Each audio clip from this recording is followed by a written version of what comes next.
Mari kita berdoa sebelum kita bersama-sama merenungkan kebenaran firman Tuhan. Tuhan Yesus, kami bersyukur, berterima kasih kembali kami boleh memuji, memuliakan nama Tuhan di rumah-Mu ini. Tibalah saatnya bagi kami untuk kami bersama-sama mau kembali merenungkan kebenaran firman-Mu. Biarlah Tuhan menolong hamba-Mu di tengah segala keterbatasannya, sehingga Tuhan memimpin hamba-Mu ini dapat memberitakan kebenaran-Mu dengan baik dan benar dalam pimpinan-Mu. Tuhan juga menolong setiap jemaat-Mu yang mendengarkan, sehingga mereka dapat mengerti, memahami, dan melakukan kebenaran firman-Mu ini di dalam kehidupan mereka.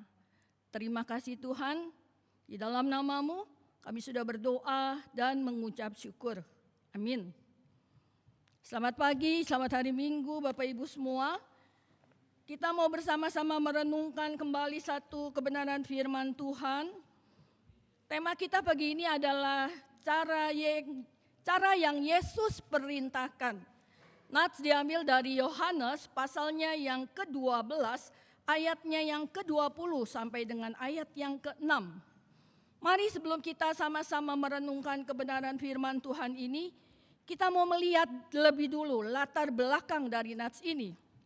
Kalau kita memperhatikan konteks dari pasal Yohanes pasal 12 ini, kita melihat bahwa mulai dari ayat 1, Yohanes itu menceritakan bahwa Tuhan Yesus ini sedang berada di Betania. Dan pada waktu itu adalah 6 hari sebelum Paskah. Kita tahu Betania adalah tempat di mana Lazarus dibangkitkan.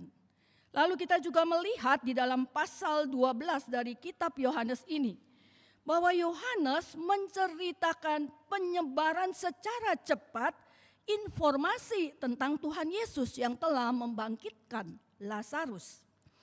Dan Tuhan Yesus yang telah membangkitkan Lazarus ini dicari oleh orang-orang Yahudi. Kita melihat di ayat 9, ayat 12, ayat 13. Dan Tuhan Yesus yang sudah membangkitkan Lazarus ini bukan hanya dicari oleh orang-orang Yahudi, tetapi juga oleh orang-orang Yunani. Ya, kita bisa melihat dari konteks dari nats ini tadi yang kita sudah baca di ayat 20 dan ayat 22, gitu ya. Kita melihat tadi ada beberapa orang Yunani datang kepada Filipus. Siapakah Filipus itu? Filipus adalah salah seorang dari murid Tuhan Yesus yang kita tahu tentunya berbangsa Yahudi, ya. Tetapi dia mempunyai nama Yunani, ya. Jadi Filipus adalah nama Yunani. Nah, orang-orang Yunani ini mereka ingin bertemu dengan Tuhan Yesus. Kita lihat tadi di nats itu ayat 20 dan ayat 21 gitu ya. Nah, sayangnya begitu ya, ketika kita membaca kebenaran firman Tuhan ini, tadi kita tidak melihat, tidak ada catatan tentang pembicaraan antara Tuhan Yesus dengan orang-orang Yunani ini, gitu ya. Sehingga di sini kita memandang bahwa Yohanes pasal 12 ayat 23 sampai 26 yang sudah kita baca bersama-sama, itu bisa kita pandang sebagai respon dari Tuhan Yesus atas kedatangan mereka, ya. Nah, sesuai dengan tema kita adalah cara yang Yesus perintahkan, gitu ya. Nah, kita tahu seorang pemadam kebakaran. Nah, seorang pemadam kebakaran ini dia seringkali harus mempertaruhkan nyawanya saat menghadapi kobaran api demi untuk menyelamatkan jiwa orang lain, gitu ya. Tidak jarang ini para pemadam kebakaran ini mereka berhasil di dalam tugasnya, gitu ya. Tetapi tidak sedikit pula petugas pemadam kebakaran ini yang mengorbankan nyawanya sendiri demi orang lain, ya. Jadi itu yang kita melihat tentang petugas pemadam kebakaran. Mari kita akan sama-sama melihat kebenaran firman Tuhan, ya. Tadi dari latar belakang kita sudah melihat ayat 20, ayat 21, ayat 22 gitu ya. Nah, kita akan fokus di ayat 23 saat ini ya. Kalau kita perhatikan ya Bapak Ibu Saudara sekalian boleh terus melihat dari Alkitab gitu ya. Ayat 23 di sana dikatakan Yesus menjawab orang-orang Yunani itu, Yesus menjawab mereka, katanya telah tiba saatnya Anak Manusia dimuliakan, ya. Jadi kalau kita perhatikan di sini, Yesus bicara soal waktu, ya.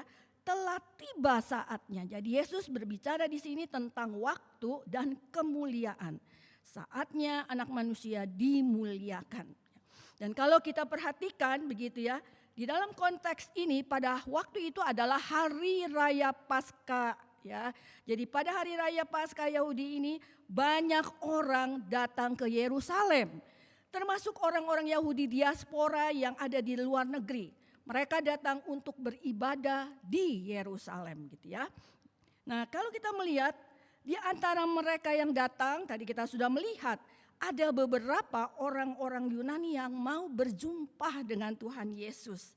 Nah, saat itulah Yesus mengatakan waktunya telah tiba untuk dia, ya. Waktunya telah tiba untuk Allah Bapa memuliakan Yesus, ya.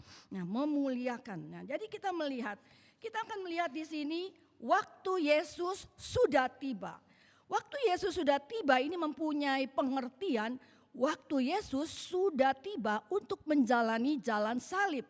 Nah, berbicara mengenai salib berbicara tentang penderitaan Tuhan Yesus. Bahkan kita tahu Tuhan Yesus tidak hanya menderita tetapi juga dia mati di atas kayu salib untuk menggenapkan kehendak Bapa, yaitu menyelamatkan umat manusia. Dan kita juga tahu lewat kematian Tuhan Yesus, ya, Yesus mati, bangkit, naik ke surga. Jadi lewat kematian Tuhan Yesus di kayu salib ini dampaknya adalah ada begitu banyak jiwa diselamatkan, ya. Dan kita melihat karena itulah Allah Bapa, ya, kalau kita lihat Yesus, ya, Allah Bapa memuliakan Yesus untuk karyanya, ya. Jadi kalau kita lihat di sini salib atau penderitaan Yesus itu kenapa?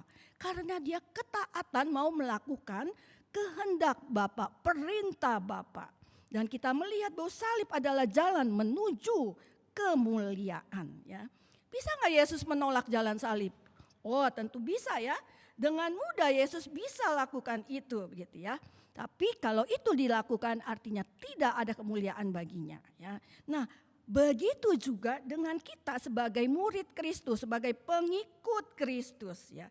Ketika kita memilih salib, artinya kita memilih untuk menderita karena mau taat kepada Kristus, gitu ya. Dan Tuhan Allah menjanji bahwa kita akan menerima kemuliaan Allah.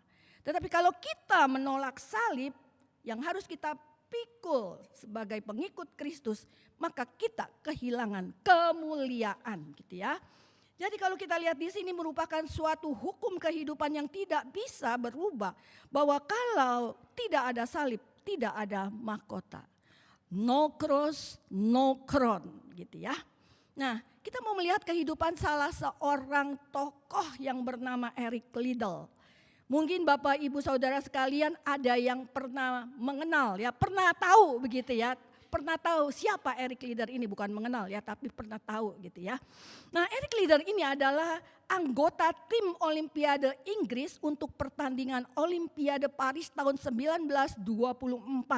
Dan Eric Liddell ini dia diutus oleh negaranya Inggris, dia ada di bidang atletik. Dan cabang spesialis dari Eric Liddell di dalam atletik ini adalah lari 100 meter gitu ya.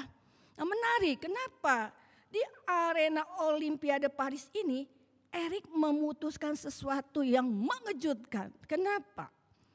Eric menolak untuk bertanding, ya. Dia memutuskan untuk menolak untuk bertanding di arena lari 100 meter.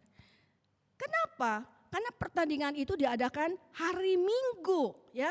Nah, Eric memegang teguh keyakinannya bahwa hari Minggu adalah hari Sabat, ya. Dia mau menguduskan hari Minggu sebagai harinya Tuhan. Ya, kita lihat taat melakukan apa yang menjadi perintah Tuhan, ya. Nah, penolakannya untuk lari di cabang 100 meter pada hari Minggu itu menunjukkan ketaatan dia kepada Tuhan, ya. Tetapi kita lihat, ternyata keputusan Erik ini mendapat kritikan tajam dari khalayak ramai. Bahkan kalau kita lihat publik menuduhnya tidak patriotik gitu ya. Kenapa? Karena ya negaranya udah mengirim untuk mendapatkan medali emas. Jadi ketika dia tidak ikut, ini menyebabkan hilangnya kesempatan Skotlandia begitu ya untuk meraih medali emas ya. Jadi dia dikritik begitu ya. Nah, menarik. Kenapa? Tadi dibilang menderita bagi Yesus maka akan ada kemuliaan ya. No cross, no crown ya. Menarik kenapa? Di dalam olimpiade tersebut gitu ya, si Erik ini juga mengikuti bidang atletik itu untuk lari 400 meter gitu ya. Dan menariknya kenapa? Ketika Erik begitu ya ada di dalam arena 400 meter yang bukan spesialisnya dia begitu ya. Dia tidak hanya memenangkan pertandingan itu ya. Dia tidak hanya mendapat medali emas, tetapi apa yang didapat? Dia bahkan bisa di situ dikatakan mencetak rekor dunia lari 400 meter di Olimpiade Paris pada waktu itu. Kita melihat ya ketika Tuhan Yesus berjanji, ketika Tuhan berjanji ya Tuhan menepati. Kita melihat anak-anak Tuhan, kita melihat Erik Liddell di sini ya. 1 Samuel 2 ayat 30. Siapa yang menghormati aku maka siapa yang menghormati aku maka akan aku hormati gitu ya.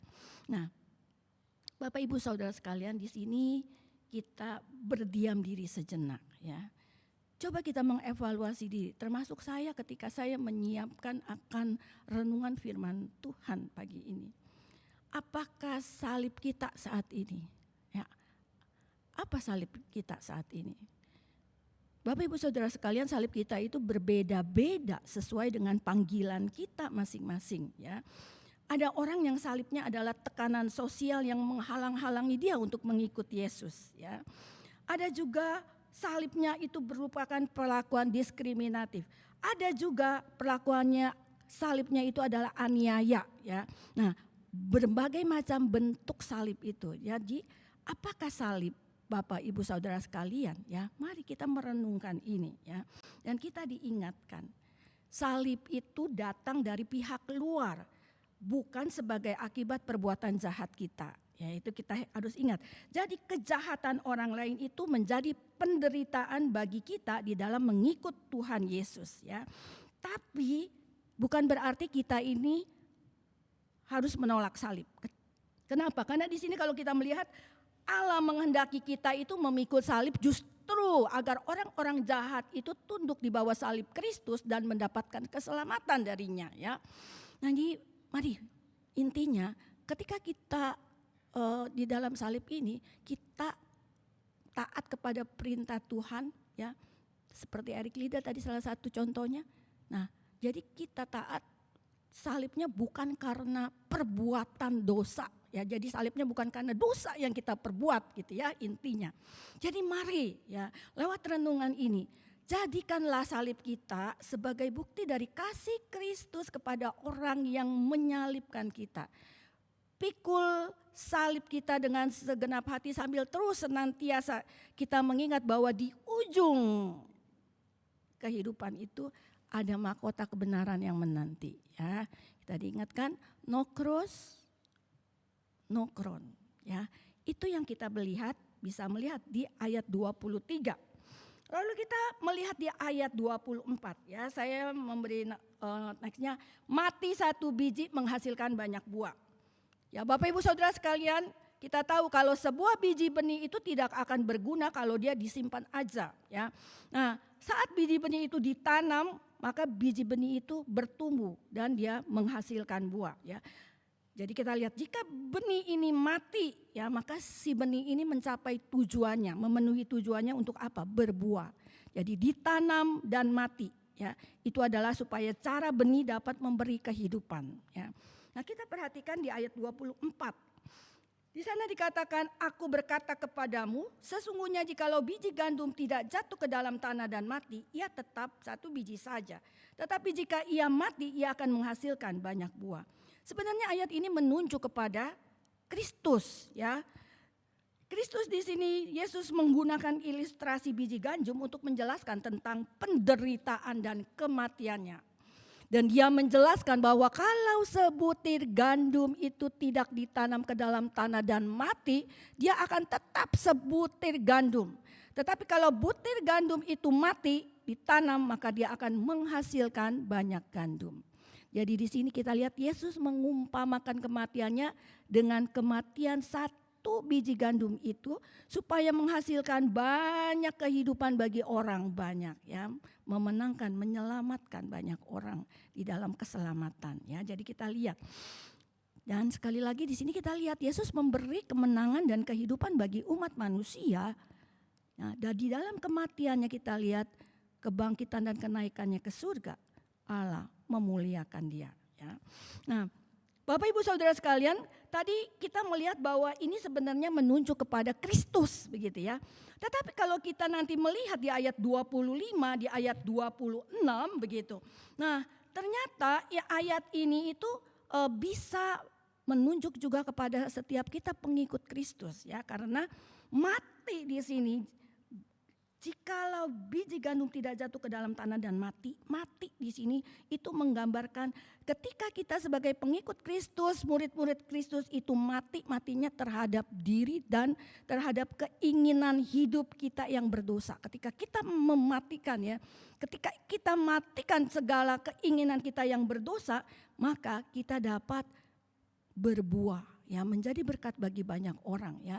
Itu dalam hubungannya sebagai pengikut Kristus, ya. Tadi kita lihat itu bicara tentang Kristus aja, tetapi ketika kita lihat di ayat 25, 26 ternyata itu juga bisa menunjuk kepada kita sebagai pengikut Kristus, murid Kristus, ya. Ketika kita matinya sekali lagi mati terhadap diri dan keinginan hidup kita yang berdosa, maka kita akan berbuah, ya, menjadi berkat bagi banyak orang. Nah, lalu kita melihat di ayat 25. Di sini ayat 25 intinya sebenarnya tidak berbeda dengan ayat 24, ya.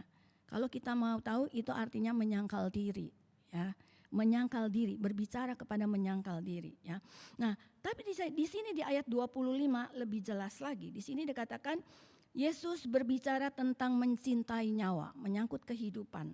Siapa yang menyintai nyawanya dikatakan akan kehilangan nyawanya. Sebaliknya, siapa yang tidak mencintai nyawanya di dunia ini, maka dia memelihara nyawanya untuk hidup yang kekal, ya.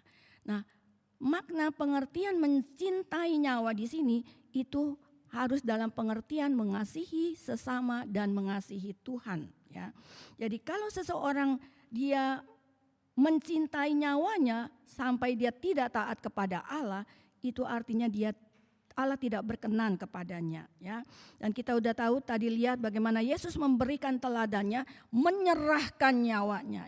Yesus tidak menyayangkan nyawanya, memberikan nyawanya untuk menggenapkan kehendak Bapa, yaitu mati di atas kayu salib yang kemudian bangkit dan naik ke surga, ya. Nah, kematiannya ini menyelamatkan banyak umat manusia. Nah, di sini kita lihat ini loh, ya, tentang berbicara kepada ayat 25 begitu. Dan kalau kita melihat sekali lagi di sini, kalau kita melihat menyangkal diri, sekali lagi ini berbicara tentang apa? Ini berbicara tentang menyangkal diri, ya.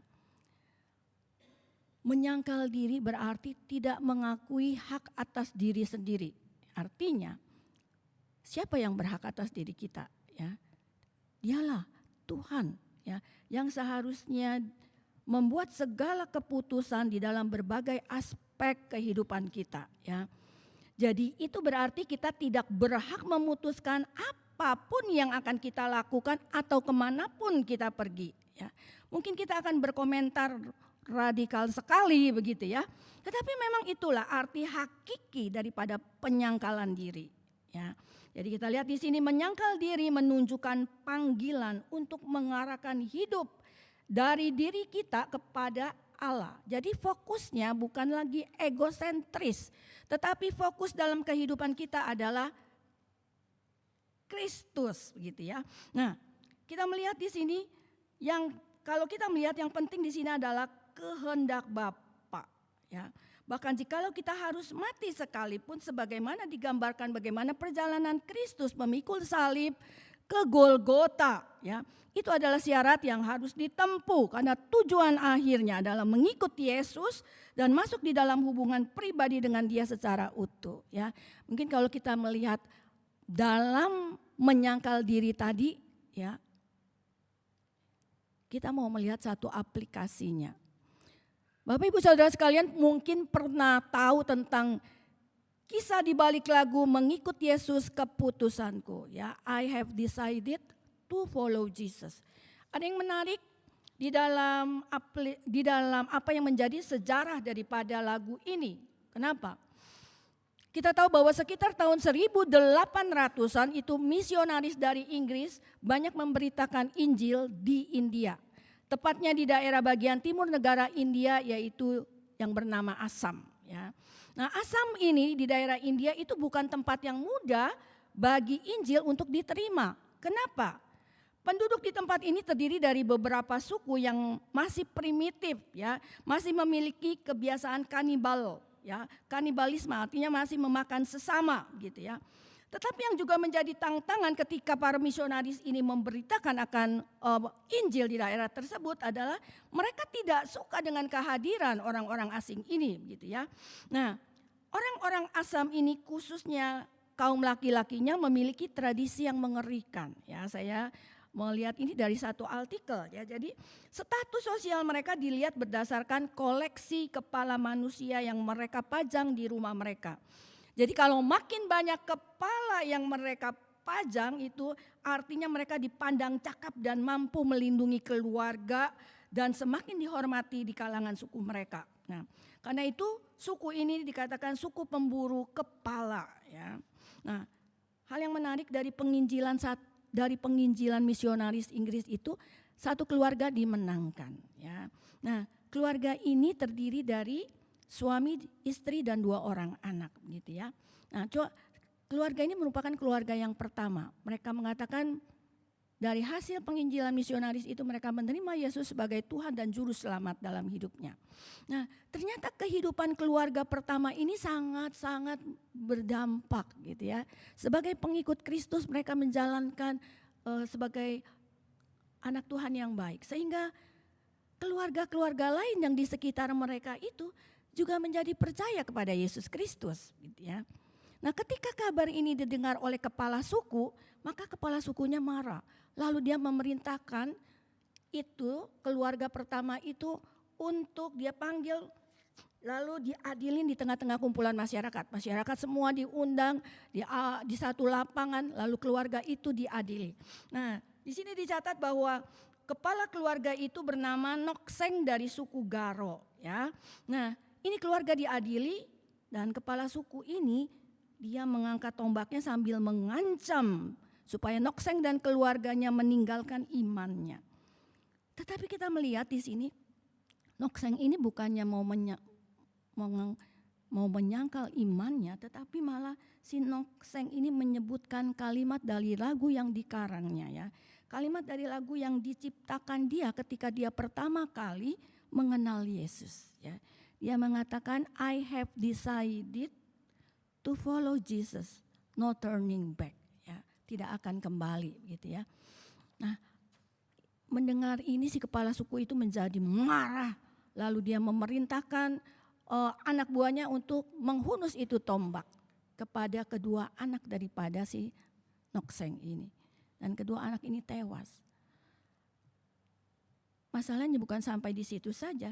Si kepala suku kembali mengancam dan meneriakkan, jika kamu enggak meninggalkan imanmu maka bukan hanya anakmu tetapi istrimu juga akan mati, gitu, ya. Tetapi di sini sekali lagi si Nokseng itu mengucapkan kalimat, do not go with me, still I will follow, ya. Meskipun tidak ada orang tetapi dia tetap mau mengikut Yesus Kristus, ya. Tetap ku ikut walau sendiri, ya. Lalu dibunuhlah istrinya, ya. Nah, sekarang tinggal si Nokseng, gitu, ya. Lalu apa yang terjadi? Kepala suku ini memberikan kesempatan sekali lagi. Kalau Nokseng mau meninggalkan imannya, maka Nokseng tidak akan dibunuh. Tetapi kita melihat bagaimana si Nokseng ini dia dengan mantap mengatakan, the cross before me, the world behind me, gitu ya. Dunia di belakang, salib di depan, ya, no turning back, tidak akan kembali, ya. Nah, inilah ucapan terakhir yang keluar dari Nokseng, gitu ya. Kemudian kepala suku ini membunuhnya. Nah, Bapak Ibu Saudara sekalian, seperti tadi, mati satu, Yesus benih tadi mati satu, ditanam mati tumbuh, ya. Kematian Yesus berdampak, ya. Dan kita pengikut Kristus ketika kita juga mati, ya, meninggalkan apa yang ada ego kita di dalam diri kita, maka lihat, berdampak menjadi berkat bagi banyak orang. Dan kematian Nokseng ternyata itu berdampak apa? Begitu banyak perkembangan Kristen di daerah itu menjadi begitu pesat, ya. Jalan masuk Injil Kristus begitu menjadi berdampak, diterima, berkembang secara pesat di daerah itu. Menariknya belum sampai di situ. Kenapa? Kepala suku ini penasaran.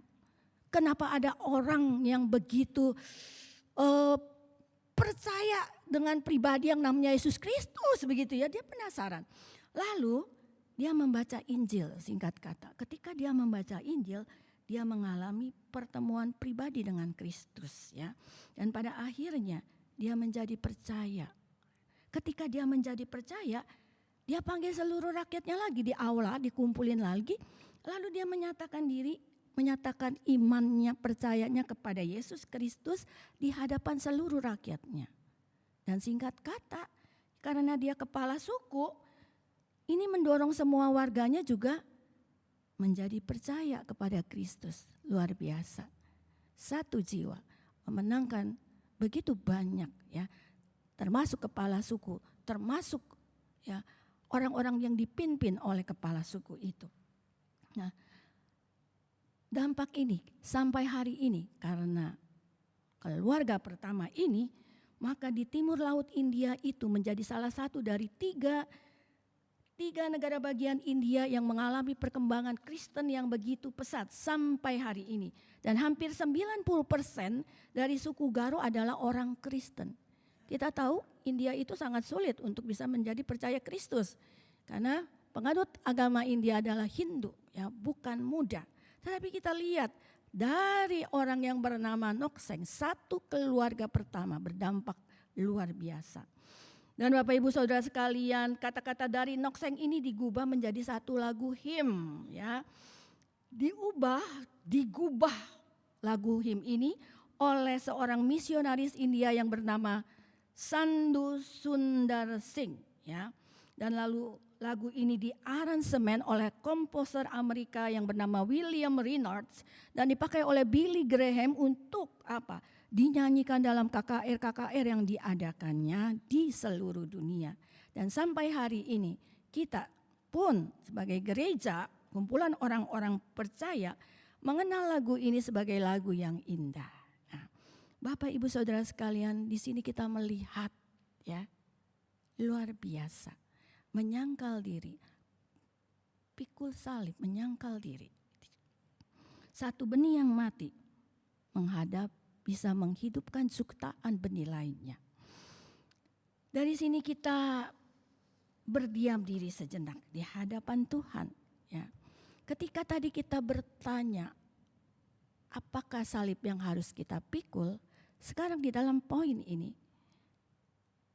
maukah kita menjadi bagian dari rencana Tuhan, ya? Bagaimana dengan kita, ya? Di tempat pekerjaan kita, di rumah kita bersama dengan keluarga, bahkan di gereja sebagai kumpulan orang-orang percaya. Maukah kita dipakai Tuhan, ya, dalam rencana Tuhan yang indah, ya, biar Tuhan menolong kita. Lalu ayat yang terakhir begitu, ya.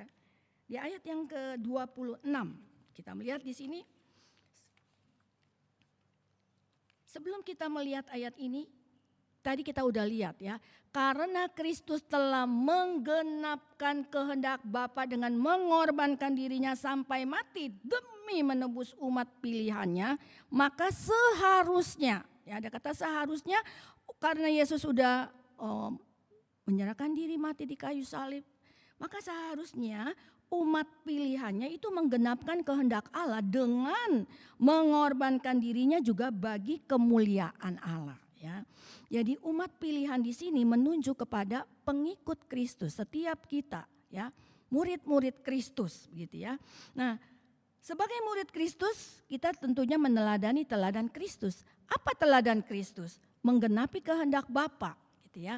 Nah, ketika kita menggenapi kehendak Bapa, nah, di sini sekali lagi fokusnya bukan lagi kepada diri kita, tetapi fokusnya kepada Kristus, ya. Enggak lagi berpusat kepada egosentris, tapi berpusat kepada kristosentris, ya. Ini sangat penting, ini loh, ya. Lalu kita tahu di dalam motivasi melayani juga dengan satu hal, apa? Melayani Kristus karena kita sudah lebih dulu dilayani Kristus, gitu ya. Nah, baru kita melihat di dalam Yohanes 12 ayat 26 ini.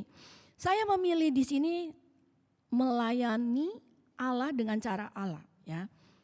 Kalau kita melihat di sini, barang siapa melayani aku, ia harus mengikut aku. Ya, dari kata di sini kita bisa melihat Yesus berbicara mengenai melayani, ya.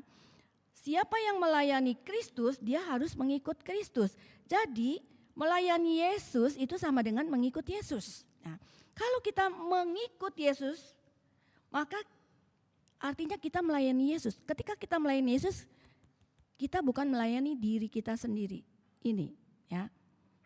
Kita melayani Yesus karena Yesus lebih dulu melayani kita. Nah, lalu kita melihat di ayat 26b-nya. Kristus berfirman, di mana aku berada, di situ pun pelayanku akan berada. Jadi ada jaminan dari Tuhan kepada murid-murid Kristus yang melayani, yaitu apa? Kristus bersama-sama dengan mereka. Ketika Kristus bersama-sama dengan mereka, maka mereka dimampukan untuk menghadapi tantangan apapun sulit-sulitnya. Tantangan sesukar apapun, sesulit apapun di dalam pelayanan. Ya. Nah, ini yang kita melihat di ayat 26. Lalu di ayat 26c. Barang siapa melayani aku, ia akan dihormati Bapa. Ya. Kita tahu ketika orang-orang Yahudi di dalam konteks ini, ketika mereka mengikut Kristus itu mereka dikucilkan. Ya. Mereka dikucilkan dari sinagoga dan juga biasanya ini orang-orang kalau mengikuti Yesus dianggap aib gitu ya. Begitu juga ketika kita melihat di dalam sejarah kekristenan mula-mula, orang-orang Kristen itu dianiaya, dihina, diolok karena mereka beriman kepada Yesus Kristus. Jadi kita melihat di sini, ya. Ada satu hal yang kita melihat di dalam sejarah kekristenan pun mereka diolok, dihina, difitnah karena Kristus. Tetapi di dalam ayat 12, di dalam ayat 12c ini dikatakan Kristus memberi jaminan bahwa Bapa akan memberikan kehormatan. Nah, ini yang satu luar biasa. Jadi ketika kita melayani Yesus dengan sungguh-sungguh, maka ya, penghargaan bagi murid Kristus itu bukan datang dari manusia, tetapi yang paling penting adalah penghargaan, penghormatan yang diberikan oleh Bapa. Ya. Penghargaan bagi murid Kristus dari Bapa. Ya. Nah, sekali lagi kita melihat kepada Eric Liddell. Kenapa? Eric Liddell tadi yang tadi kita lihat, tim Olimpiade Inggris di dalam Olimpiade Paris tahun 1924 ini, tadi kita lihat dia sudah mencapai medali emas ya. Dia juga sudah mencetak rekor dunia di dalam lari 400 meter begitu ya. Tapi ada sesuatu hal yang kita lihat di sini. Ya, ketika seseorang fokusnya adalah Kristus, ketika seseorang mau melakukan apa yang menjadi kehendak Bapa gitu ya, sentralnya bukan kepada diri tetapi kepada Kristus. Nah, si Eric ini dia mempunyai karir yang luar biasa ya di dalam atletik. Dia mencapai puncak karir yang luar biasa. Tetapi ya Sekali lagi kalau dia mencapai prestasi yang begitu baik, dia bisa kaya begitu ya. Dia akan menghasilkan banyak uang ya. Tetapi di sini dicatat di dalam autobiografinya, Eric di puncak karir atletiknya, dia lebih memilih untuk bergabung dengan London Missionary Society ya. Dan dia pergi melayani sebagai misionaris di China ya. Pada akhirnya dia menjadi misionaris di China. Dan dia juga meninggal di sana pada tanggal 21 Februari 1945 ya. Dan menariknya ketika si Eric meninggal, upacaranya itu diperingati di seluruh dunia ya. Jadi itulah ya, penghormatan tidak hanya dari Bapak, tetapi juga di sini kelihatan bagaimana Eric ketika dia meninggal, seluruh dunia memperingati akan hari pada saat meninggalnya beliau. Dan dicatat beberapa tahun setelah itu berbagai yayasan dan organisasi dibentuk untuk menghormati Eric Liddell ya. Bapak Ibu Saudara, sampai di sini kita berdiam diri sejenak ya. Jadi tadi kita udah melihat ayat 23, 24, 25 dan ayat 26 ya. Tema kita adalah cara yang Yesus perintahkan. Jadi ketika saya mempersiapkan renungan firman Tuhan ini, tidak mudah. Kenapa? Saya berusaha untuk mencari tahu begitu ya. Dengan tema ini, cara yang Yesus kehendaki apa gitu ya. Ternyata cara yang Yesus kehendaki ya, kita bisa lihat dari uraian tadi ya. Tema cara yang Yesus perintahkan ya, ada 3 hal, 3M. Ayat 23, memikul salib ya, uraian tadi bagaimana memikul salib. Lalu yang kedua apa? Menyangkal diri ya, ayat 24, mati ya. Lalu supaya hidup bertumbuh, benih mati bertumbuh, Yesus mati menjadi berkat ya. Lalu dikaitkan dengan nyawa gitu ya. Barang siapa sayang main nyawa dia akan tidak mendapatkan keselamatan. Jadi 1, memikul salib, 2, menyangkal diri. Dan yang ketiga tadi berbicara tentang pelayanan di ayat yang ke-28 gitu ya. Maaf 26, barang siapa melayani ya, mengikuti Yesus, melayani Yesus. 3, yang ketiga adalah pikul salib, menyangkal diri dan mengikut Yesus. 3 hal, 3M. Jadi ketika tema ini dikatakan cara apa yang Tuhan perintahkan, ternyata 3M. Memikul salib, menyangkal diri dan mengikut Yesus. Nah, Bapak Ibu Saudara sekalian, biarlah Tuhan menolong kita ya. Cara ini yang Tuhan perintahkan bagi kita ya. Mari kita akan mengakhirinya dengan kita menaikkan satu pujian, I have decided to follow Jesus ya. Lagu ini tidak sulit karena I have decided to follow Jesus, no turning back, no turning back. Though none go with me, still I will follow, no turning back, no turning back. Ya. Dunia di belakang, salib di depan. Cross before me, the world behind me. Ya, kalau dalam bahasa Indonesia, mengikut Yesus keputusanku, kutak ingkar. Mari kita akan mengakhiri dengan menaikkan pujian ini. I have decided to follow Jesus.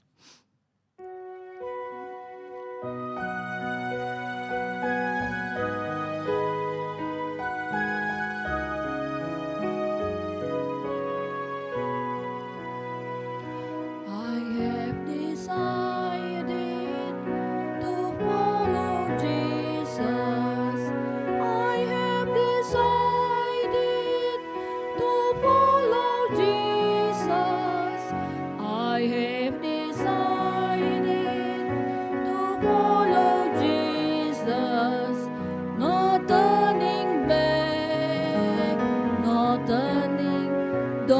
none go with me, still I will follow.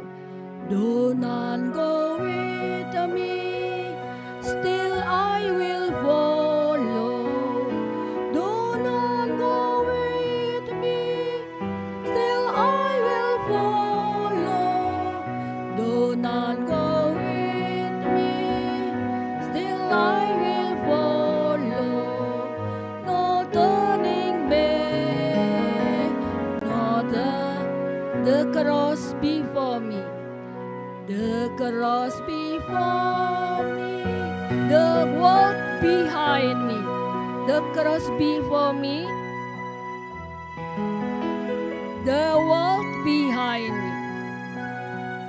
The cross before me, the world behind me.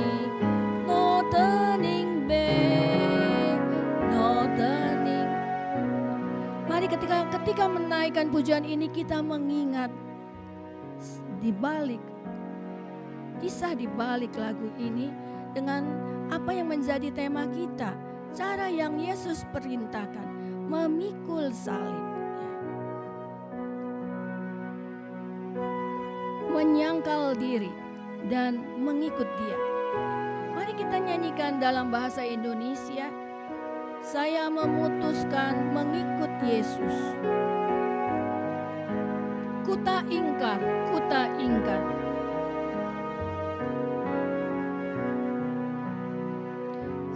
Saya memutuskan keputusanku mengikut Yesus. Keputusanku mengikut Yesus. Keputusan kutak ingkar,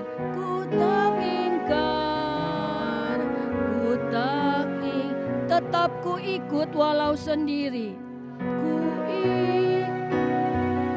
Walau sendiri, tetap ku ikut walau sendiri.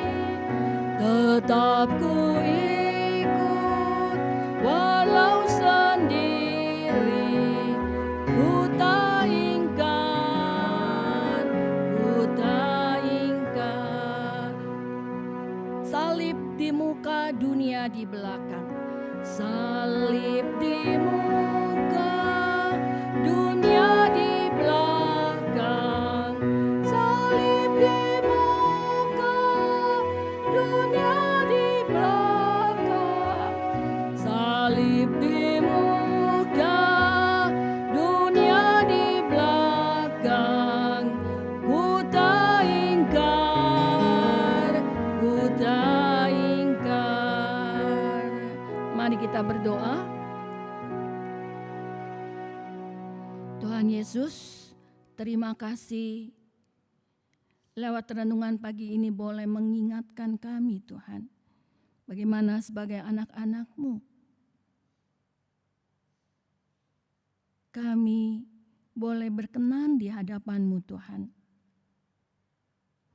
Tolong kami ketika kami sudah bersama-sama melihat kebenaran firman-Mu ini ayat demi ayat. Kami memahami Tuhan bahwa ada cara yang Tuhan perintahkan di dalam mengikut-Mu Tuhan. Dengan cara memikul salib, menyangkal diri, dan mengikut Tuhan Yesus. Tolong kami Tuhan, kadang kami gagal melakukan apa yang menjadi perintah-Mu di dalam kehidupan kami. Kami jatuh bangun Tuhan. Tetapi kami bersyukur kami memiliki Tuhan yang luar biasa dalam hidup kami. Tuhan yang terus memproses kami. Sehingga kami perlahan tapi pasti di dalam proses itu bisa mengenal, mengerti, memahami. Dan kami terus belajar memperbaiki diri kami. Terima kasih Tuhan, tolong kami dan kami percaya Bersama-Mu Tuhan, Tuhan memampukan kami. Di dalam nama-Mu kami sudah berdoa dan mengucap syukur. Amin. Mari kita akan bersama-sama, bisa minta tolong, meresponi kebenaran firman Tuhan ini. Kita menaikkan satu pujian nomor 4 ya. Kulihat bintang ciptaannya ya. Di situ ada mengatakan ketika bertemu Yesus maka Dia tidak pernah mengabaikan kita ya. Selalu menemani dan menjaga kita. Kita naikkan pujian nomor 4, minta tolong untuk MC juga nanti boleh membantu. Kita bersama-sama naikkan pujian ini.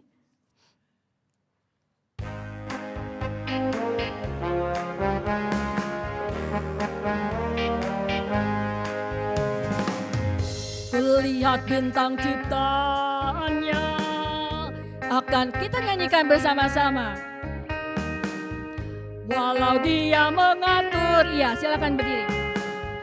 Apa artinya kelahirannya ku rayakan, karena ada dalam sejarah datang membebaskan manusia. Apa artinya akhirnya ku bertemu Tuhan, aku rasakan anugerahnya. Dia bukan Tuhan yang tinggal jauh dari aku dan yang mengabaikanku. Ini aku ditemaninya dan selalu dijagainya, memimpin sepanjang jalanku. Yesuslah hidupku. Akhirnya ku bertemu Tuhan. Akhirnya ku bertemu Tuhan. Aku rasakan anugerahnya. Dia bukan Tuhan yang tinggal jauh dari aku dan yang mengabaikanku. Ini aku ditemaninya dan selalu dijagainya, memimpin sepanjang jalanku. Yesuslah hidup, memimpin sepanjang jalanku. Yesuslah hidup, Yesuslah hidupku. Yesuslah hidup. Mari kita mau bersama-sama mengiklarkan pengakuan iman rasuli. Pengakuan iman rasuli.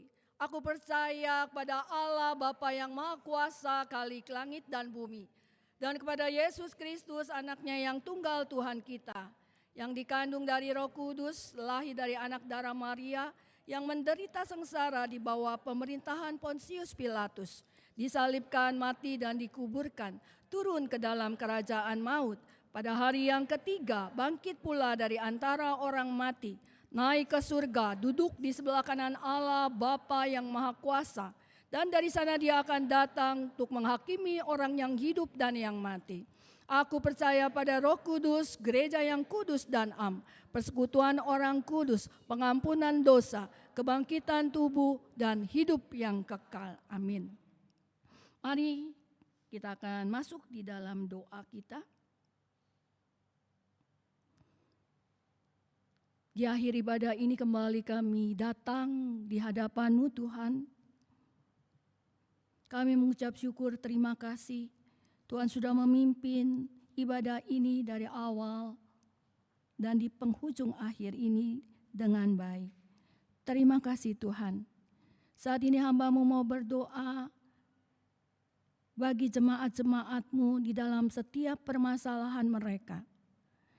Baik dalam sakit penyakit, baik dalam kelemahan tubuh, baik di dalam relasi dengan keluarga, dan apapun permasalahan yang dihadapi jemaat-jemaat-Mu.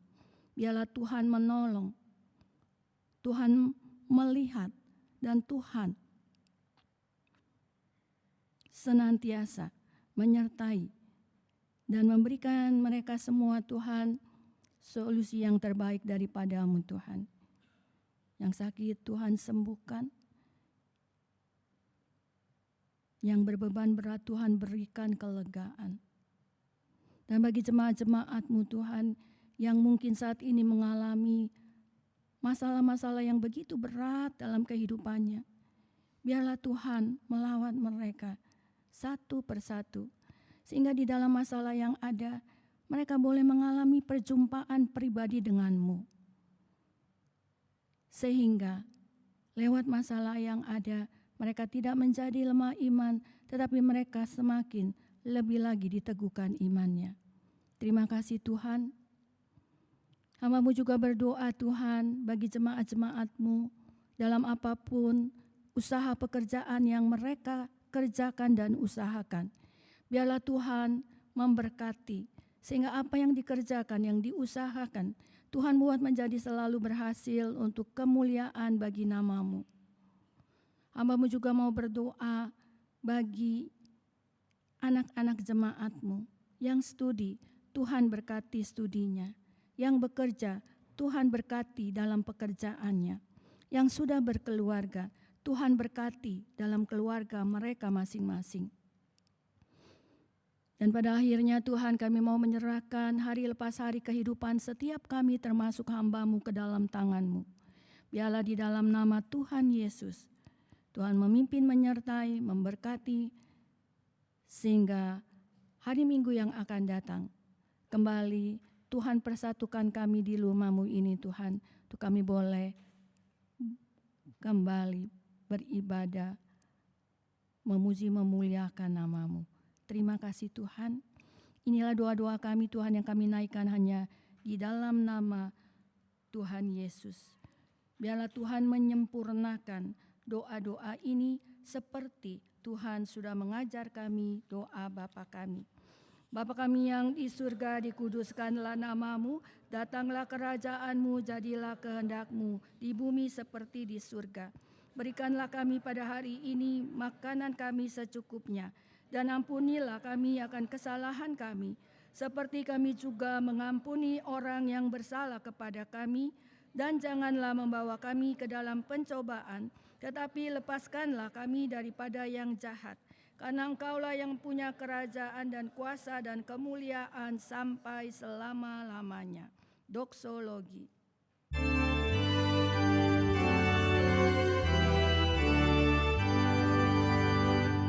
Bagi Bapa, Anak dan Roh, puji, hormat, dan mulia, dulu, sekarang, tak berubah,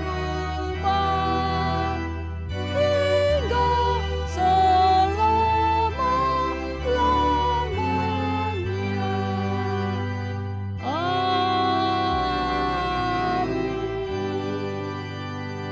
Angkatlah kedua tangan dari Bapak, Ibu, Saudara sekalian, dan terimalah berkat dari Allah Bapa Tuhan kita. Kasih dari Allah Bapa, damai sejahtera daripada Tuhan kita Yesus Kristus, dan penyertaan dari Allah Roh Kudus menyertai kita. Mulai dari hari ini, sampai kedatangan Tuhan Yesus yang kedua kalinya, dan bahkan sampai selama-lamanya. Amin. Amin.